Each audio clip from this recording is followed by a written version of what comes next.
Thank you. All right.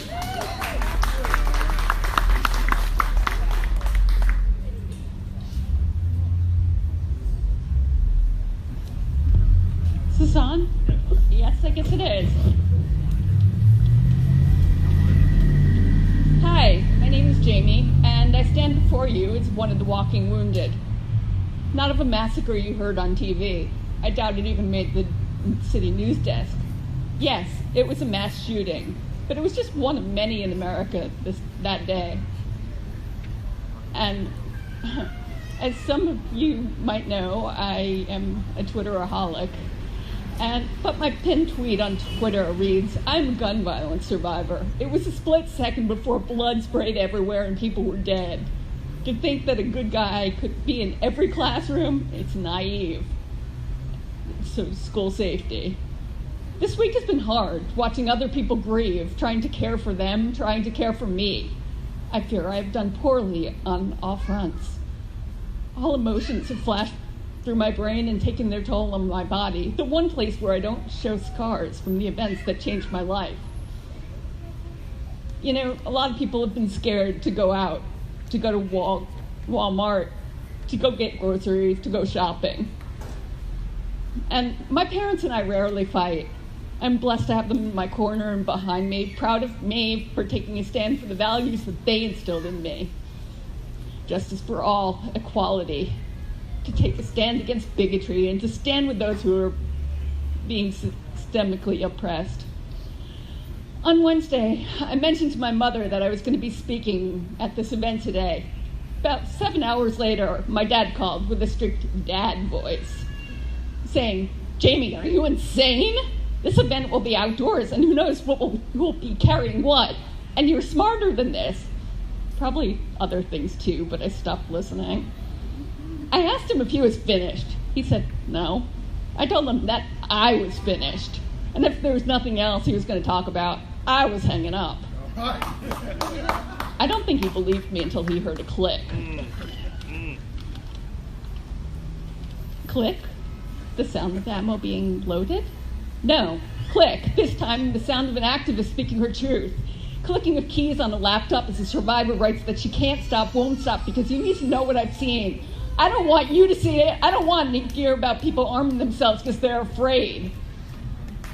As we have seen in the past years, it's not an urban problem, a rural problem, or a suburban problem.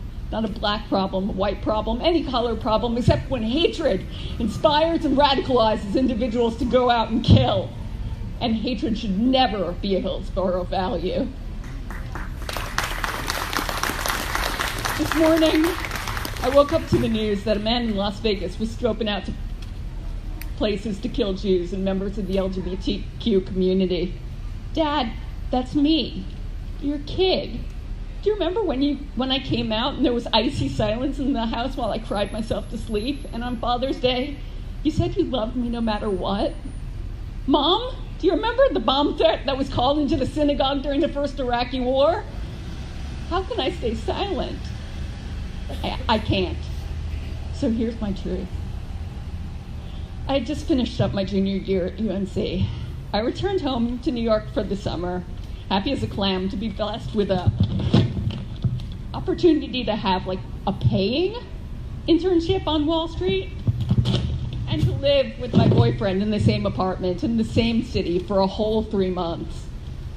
One of my best friends from high school was also home for the summer. He and I don't get to see each other in person much due to physical location. So when we get together, it's a special event. That night we had sushi. Not that it matters now, but it was buy one roll, get another free night. So we ate like kings and queens. We left laughing and gave each other hugs to get home safely. Neither of us knew at the time why we just said that. I got off the subway, walked the few blocks towards home, noting that it was still beautiful out at 8 p.m. Flowers and trees bloomed on that one block. The divide between the beautiful doorman buildings and the concrete jungle of the rest of my neighborhood. I turned the corner and walked onto my block. For some reason, I just felt like something was different. I mean, nothing is ever the same in New York City 2 days in a row. But instead of the normal neighborhood vibe, there was something else.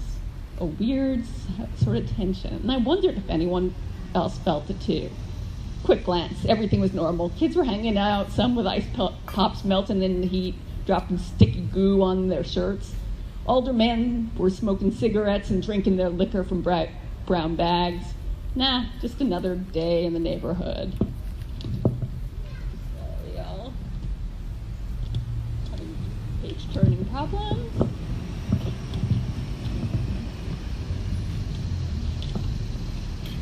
There were the usual catcalls and women flipping off the catcallers with the usual verbiage. I shook my head and kept walking. Maybe I just imagined things until I heard the pounding of lots of shoes on the pavement. These shoes did not belong to kids playing tag, adults running, and other sounds. Sounds I'd never heard before, mixed in with shouting and cursing and shrieks. Sounds. And then the blood. Someone went streaking by me bleeding, crimson on white muscle shirts on brown and black bodies. More sounds, closer, louder, screams, blood-curdling screams. Sounds of people dying. Self-preservation or adrenaline propelled me into a pizza shop. I ran in and someone yelled at me to get over the counter. I heard the words, but my legs no longer obeyed me. I tried to move towards the counter. I'd heard it, but I had acknowledged that I needed to make that last effort, but I couldn't. It was like my body had forgotten how to work. I stared. I stopped and stared. Get the girl over! The only words I remember.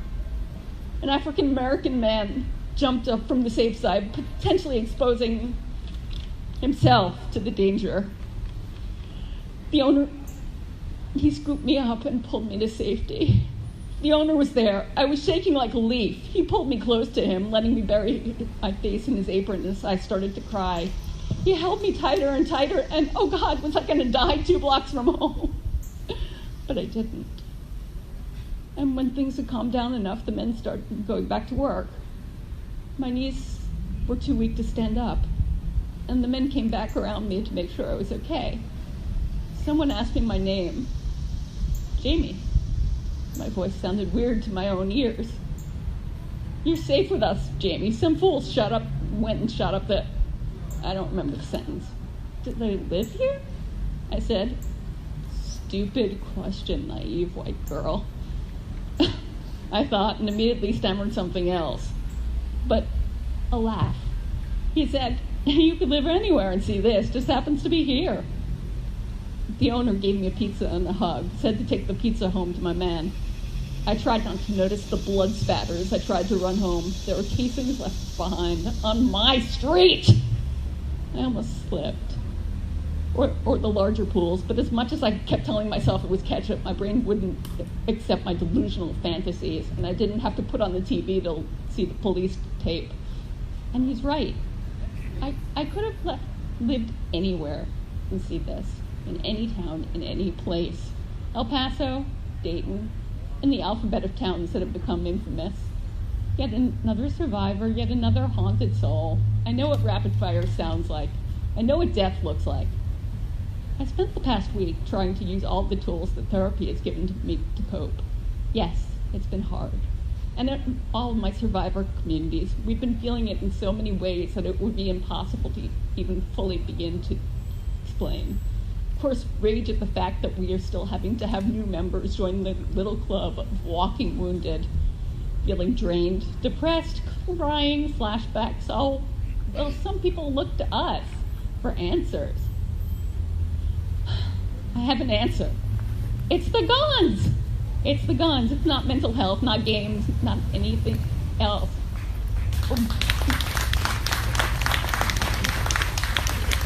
Background checks, red flag laws, and assault weapons bans now, so that no one else has to stand up here next year or next week or ever.